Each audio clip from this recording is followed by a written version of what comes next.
नमस्कार दोस्तों, बहुत बहुत स्वागत है आज के इस वीडियो में। आज के इस वीडियो में 21,000 रुपए तक वेतन वाले कर्मचारियों को भी सामाजिक सुरक्षा देने का प्रस्ताव श्रम मंत्रालय ने तैयार किया है और इसे मंजूरी के लिए वित्त मंत्रालय के पास जो है वो भेजा है। तो जी हाँ दोस्तों, इसके लिए यहाँ पर ये जो अपडेट निकल कर आया है, तो उसी अपडेट के बारे में अभी मैं आपको इस वीडियो में जानकारी देने वाला हूँ। तो जी हाँ दोस्तों, जो 21,000 पाने वाले कर्मचारी है, तो उनको भी यहाँ पर सामाजिक सुरक्षा देने का ये जो प्रस्ताव है, जिसे श्रम मंत्रालय द्वारा तैयार करके वित्त मंत्रालय को भेजा गया है, तो उसके संदर्भ में ये जो अपडेट है, तो उसके बारे में अभी हम इस वीडियो में जानकारी लेने वाले हैं।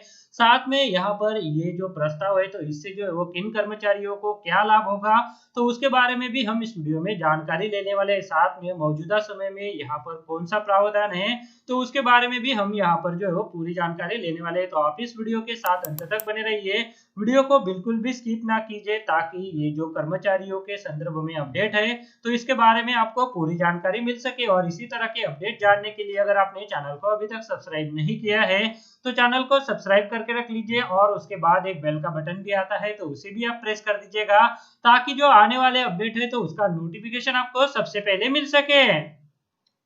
तो चलिए, कर्मचारियों के लिए ये जो बड़ी अपडेट निकल कर आई है, जिसके तहत 21,000 रुपए तक वेतन वाले कर्मचारियों को भी सामाजिक सुरक्षा देने का ये जो प्रस्ताव है, तो उसे जो है वो वित्त मंत्रालय द्वारा तैयार किया गया है। तो जी दोस्तों, इसी के संदर्भ में ये जो अपडेट है, तो उसके बारे में अभी हम इस वीडियो में पूरी जानकारी लेने वाले हैं। जैसा कि आप स्क्रीन पर देख पा रहे हैं कि कर्मचारियों की सामाजिक सुरक्षा का दायरा बढ़ाने के मकसद से सरकार आने वाले दिनों में एक बड़ा फैसला लेने जा रही है।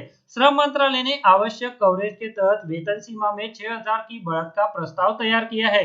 नए प्रस्ताव के तहत ईपीएफओ के तहत आवश्यक कवरेज के लिए वेतन की सीमा 15,000 से बढ़ाकर 21,000 कर दिया जाएगा। ऐसा करने से ईपीएफओ सदस्यों की संख्या में भी बढ़ेगी और साथ ही जो ईपीएफओ की सदस्य की तरफ से आने वाला कंट्रीब्यूशन है, तो वो भी बढ़ जाएगा। सरकार का यह प्रस्ताव फिलहाल वित्त मंत्रालय के पास दोबारा भेजा गया है। पहले का प्रस्ताव वित्त मंत्रालय ने कुछ संशोधन के लिए श्रम मंत्रालय के पास भेज दिया था। अब श्रम मंत्रालय ने एक नया प्रस्ताव तैयार किया है और वित्त मंत्रालय को भेज दिया है। सरकार इस प्रस्ताव पर फिलहाल आगे नहीं बढ़ पा रही है, क्योंकि इस प्रस्ताव पर अंतिम मोहर से पहले सेंट्रल बोर्ड ऑफ ट्रस्टीज की मंजूरी भी चाहिए होती है। सेंट्रल बोर्ड ऑफ ट्रस्टीज में सरकारी सदस्यों की संख्या तो नियत रहती है, और लेकिन गैर सरकारी सदस्यों का कार्यकाल 5 साल का होता है। पुराने बोर्ड का कार्यकाल इस साल मई में खत्म हो गया है। नए सेंट्रल बोर्ड ऑफ ट्रस्टीज यानी सीबीटी का गठन मई के बाद शुरू हो जाना था, लेकिन अब तक केवल सरकार ने सभी संगठनों से इसके लिए नाम मांगे हैं। सूत्रों की माने तो इस प्रक्रिया में 1 से 2 महीने का वक्त और लग सकता है। इस बोर्ड के गठन के बाद ही कर्मचारियों से जुड़े प्रस्ताव को अमली जामा पहनाना शुरू किया जाएगा। अभी जान लेते हैं कि मौजूदा समय में क्या प्रावधान है। तो यह दोस्तों, ईपीएफ फंड एमपी एक्ट में यह प्रावधान है कि कंपनी और कर्मचारी आमतौर पर मूल वेतन का 12% एम्प्लॉय प्रोविडेंट फंड यानी ईपीएफ अकाउंट में जमा करते हैं।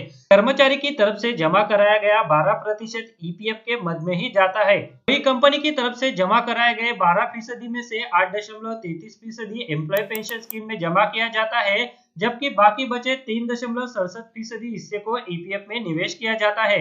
इस प्रस्ताव के पास होने के बाद ईपीएफओ के तहत मिलने वाली न्यूनतम पेंशन की राशि में भी इजाफा संभव है, क्योंकि वेतन सीमा बढ़ाए जाने के बाद एम्प्लॉय पेंशन स्कीम के तहत सरकार का योगदान भी बढ़ जाएगा। तो जी दोस्तों, यहाँ पर ये जो बड़ा अपडेट निकल कर आया था, जिसमें यहाँ पर मौजूदा समय में ये जो 15,000 रुपए की सीलिंग लिमिट है, तो उसे जो है वो 21,000 रुपए किए जाने के लिए श्रम मंत्रालय द्वारा प्रस्ताव जो है वो वित्त मंत्रालय को भेजा गया है। पर वित्त मंत्रालय इसके ऊपर जो है वो आगे कार्रवाई नहीं कर पा रहा है, क्योंकि इस प्रस्ताव पर वित्त मंत्रालय से पहले सेंट्रल बोर्ड ऑफ ट्रस्टीज के जो सदस्य है, तो उनकी मोहर चाहिए होती है। और साथ में यहाँ पर बताया गया है कि सेंट्रल बोर्ड ऑफ ट्रस्टीज में सरकारी सदस्यों की संख्या तो नियत रहती है, और लेकिन जो गैर सरकारी सदस्य होते हैं, तो उनका कार्यकाल जो है वो 5 साल का ही होता है। यह कार्यकाल अभी मौजूदा 5 मई को खत्म हो गया और नए सेंट्रल बोर्ड ऑफ ट्रस्टीज यानी सीबीटी का गठन जो है वो मई के बाद शुरू हो जाना था, लेकिन अब तक यह जो है वो शुरू नहीं हो गया है। सूत्रों की माने तो इससे जो है वो 1 से 2 महीने और लग सकते हैं, और इसी के बाद जो है वो कर्मचारियों से जुड़े प्रस्ताव को अमलियाजा पहनाना शुरू किया जाएगा। तो जी हाँ दोस्तों, आगे आने वाली सेंट्रल बोर्ड ऑफ ट्रस्टीज की बैठक में ये जो महत्वपूर्ण मुद्दे हैं, तो इनके ऊपर चर्चा हो सकती है।